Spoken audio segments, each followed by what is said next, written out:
माझ्या चॅनल मध्ये स्वागत आहे। सकाळ सकाळ शुभ सकाळ। आज आहे नागपंचमी, तर तुम्हा सगळ्यांना नागपंचमीच्या खूप खूप शुभेच्छा। श्रावण महिन्यातला पहिला सण म्हणजे नागपंचमी। तर नागपंचमी मागे बऱ्याच कथा आहेत, त्यातलीच एक कथा म्हणजे कालिया नागाचा वध करून भगवान श्रीकृष्ण सुरक्षित वर आले होते आणि तो दिवस होता श्रावण शुक्ल पंचमी म्हणजेच नागपंचमी। नागपंचमी हा सण पाहायला गेलं तर माहेर वासनींचा असतो। पूर्वीच्या काळी बंधू आपल्या बहिणींना आणायला माहेरी आणायला जायचे।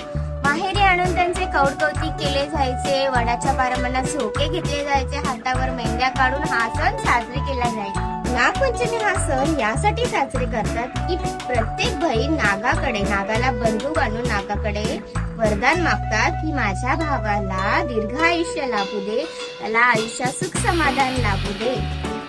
आणि नागपंचमीच्या दिवशी नागोबाची पूजा केली जाते। नागोबाला दही, लाया आणि गुळाचा नैवेद्य दाखवला जातो। तर चला आपण बघूया माझ्या घरी ही नागपंचमी कशा प्रकारे साजरी होते ती। चला आता आपण नागपंचमीच्या पूजेला सुरुवात करूया। सर्वात आधी नेहमीप्रमाणे मी टिपॉयच्या खाली स्वास्तिकची रांगोळी काढून घेतली।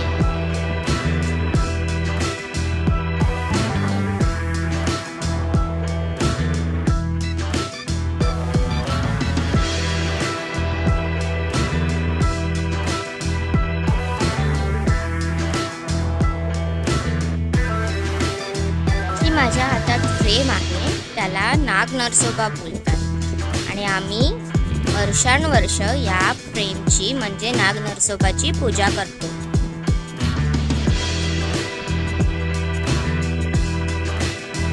नाग नरसोबाची फ्रेम स्वच्छ लाल वस्त्राने साफ करून मी टेबलावर मांडली आहे आणि त्याच्या समोर एक ताट आणि त्या ताटामध्ये नागाचं फणा असलेली छोटीशी मूर्ती आहे त्याची, ती मी ठेवणार आहे आणि त्याच्यावर अभिषेक करणार आहे। नागदेवताला अभिषेक करण्यासाठी दूध, भाताच्या लाया, तांदूळ आणि पाणी घेतले। तर मी क्रमाक्रमाने हे सगळ्यांनी नागदेवताचे अभिषेक करून घेते।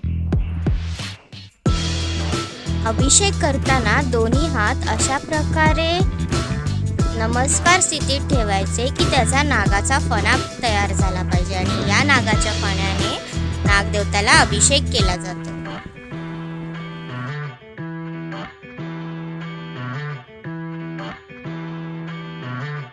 अभिषेक झाल्यानंतर नागदेवताला हळदी कुंकू लावून घेऊया। तर मी आमच्या घरातली परंपरा असलेली नागदेवता म्हणजेच नाग नरसोबा आणि जी नागाची पिंडी आहे त्या दोघांनाही हळदी कुंकू लावून घेते। आता नागाच्या पिंडीवर ही नागवेल वाहायची आहे।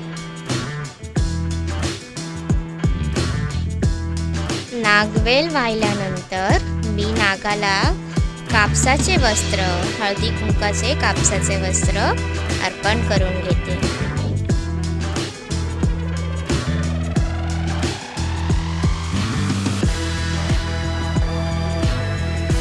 त्यानंतर नाग नरसोबाच्या फ्रेमला हार फुलं वाहून घ्यायची।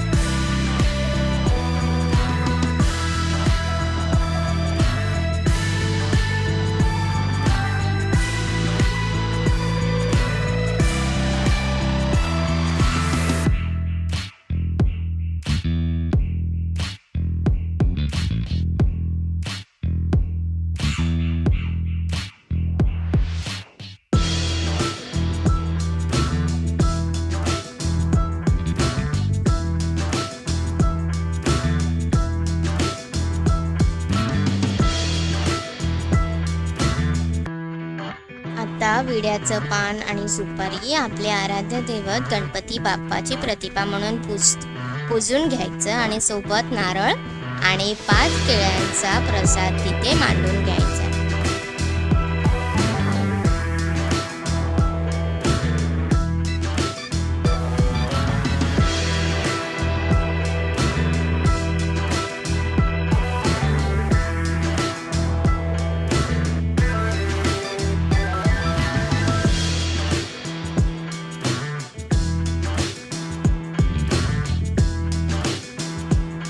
आपण नागदेवतासमोर दिव्याची ज्योत प्रज्वलित करून त्याची मनोभावे पूजा करायची.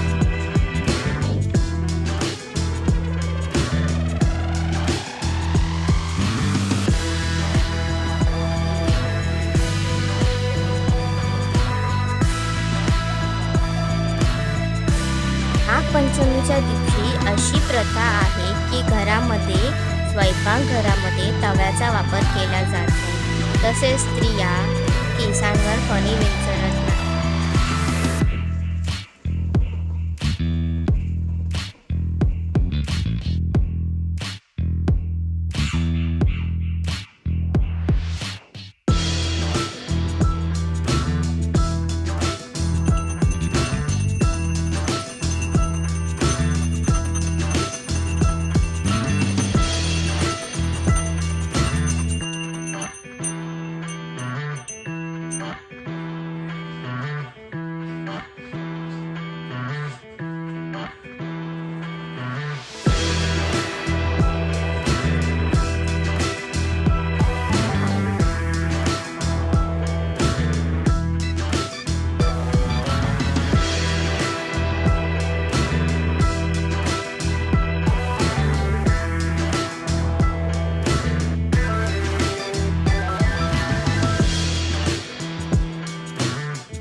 नागदेवताची पूजा झाल्यानंतर घरातल्या सगळ्या देवांच्या पाया पडून घ्यायच्या. तर मी सुद्धा माझ्या घरातल्या प्रत्येक देवांना हळदी कुंकू लावून त्यांचे मनोभावे पूजा करते.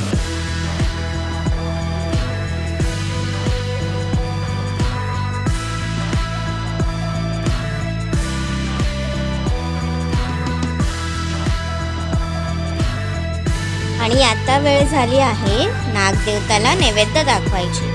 तर आजच्या नैवेद्यामध्ये एक स्पेशल नैवेद्य असतं, ते म्हणजे कानोळ्या. या कानोळ्या गव्हाच्या पिठापासून बनवल्या जातात आणि याच्या आतमध्ये नारळ आणि गुळाचं मिश्रण असतं. तर आम्ही सुद्धा या कानोळ्याचा नैवेद्य नागदेवताला दाखवला आहे.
आजची व्हिडिओ बघितलीच असाल की आमच्या घरी ही नागपंचमी कशी साजरी केली होती.